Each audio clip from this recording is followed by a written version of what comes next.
നമസ്കാരം. ഇരുചക്ര വാഹനത്തിൽ യാത്ര ചെയ്തിരുന്ന ആളെ CPM പ്രാദേശിക നേതാക്കൾ ആക്രമിച്ചതായി പരാതി.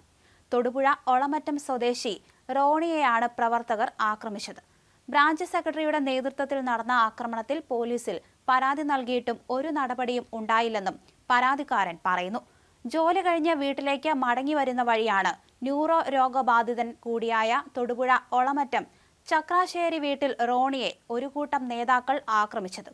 ബ്രാഞ്ച് സെക്രട്ടറിയായ ജയനും പ്രവർത്തകരായ ലെനിൻ, സജീവ് കുമാർ, അനീഷ് എന്നിവർ ചേർന്നാണ് റോണിയെ തല്ലിച്ചതച്ചത്.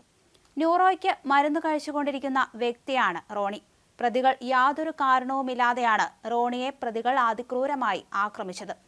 എന്തിനാടോ ഇവിടെ വണ്ടി നിർത്തിയേ, നീയൊക്കെ ആരാടാ എന്ന് ആക്രോശിച്ചാണ് പ്രതികൾ റോണിയെ ആക്രമിച്ചത്.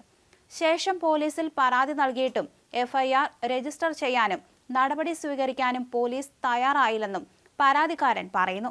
തന്നെയും തന്റെ കുടുംബത്തെയും പോലീസ് ഭീഷണിപ്പെടുത്തുന്നുവെന്നും റോണി പറയുന്നുണ്ട്.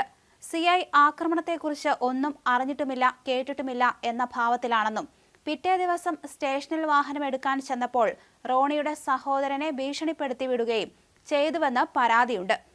SP വിളിച്ചിട്ടാണ് FIR എഴുതിയത് എന്ന് പറയുന്നു. അതേസമയം നീതിക്കായി ഇനി ആരുടെ അടുത്തേക്ക് പോകണം എന്ന് റോണി ചോദിച്ചു. ഇനിയും പോലീസ് നടപടി വൈകിയാൽ കോടതിയെ സമീപിക്കാനാണ് റോണിയുടെയും കുടുംബത്തിന്റെയും തീരുമാനം.